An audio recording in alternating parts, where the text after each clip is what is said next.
Hey YouTube, it's Tiki B coming to you from the car as I wait for class to start. But I'm just popping in for a little bit of random, but not quite so randomness. Coming in because this is a wonderful Labor Day weekend, last days of summer, getting it in.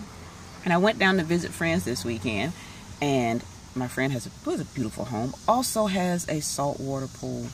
And of course, I had to get in because I love the water. Now, what I hadn't thought about till right at that moment was this was actually the first time that I have been swimming. I say that loosely because I don't really swim that well. Kind of just like splash around a bit. Since I've had my locks. And at first when I saw the pool, I was like, I want to get in, but it's a lot of chlorine, and I didn't bring my right shampoo. What am I going to do? And then she was like, well, it's salt water. And I was like, that might work out. And it did. The water was no, it just felt better than the chlorinated water. I didn't have to worry about that smell. And yes, salt can be very drying, but I just had to rinse out the salt water, and it was good to go. Because even now, as you can see, my hair feels just fine because I haven't had a chance to actually technically wash it because I haven't put any shampoo or anything in it. I just did a rinse and scrub my scalp. Similar to what I would have done when I tried the water only method when I was still a loose natural. And my hair feels fine. My scalp feels good. My hair feels fine. And I'm excited.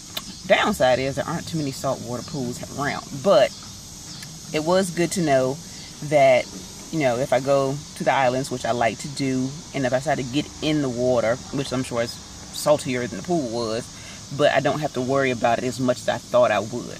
So that's good to know. Things that I did do. What I probably should have done or could have done was to wet my hair down before I got in the pool, and that could have helped with without keeping so much salt water being absorbed by my locks once it did get wet. But even though I didn't, it still wasn't an issue. So I'm sure if I were to take that preventative step ahead of time, it would work out even better when I go to beaches and things like that.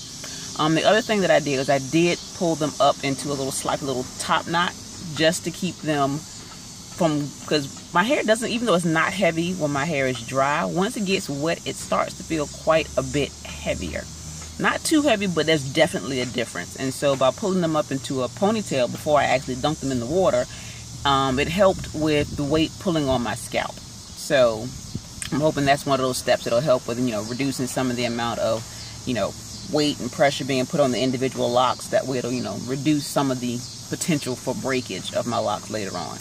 But yeah, that was all I came in for. So just want to tell you about my first experience swimming with my locks. And something else I found out when I was doing some checking after I had gotten into the salt water is that some people actually use a salt spray or salt water spray to help their baby locks lock faster, because salt water is drying. So I guess it pulls the hair in, draws it up. So I guess it helps it lock faster. Did not know that or think about that in the beginning phases, but my locks, they're locked now, so it's not something I was concerned of. Stiffness is not something I'm concerned about at this point.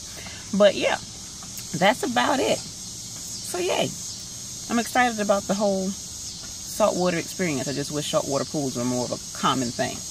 But that was it. And that is all for today's episode of Randomness. Thanks for watching.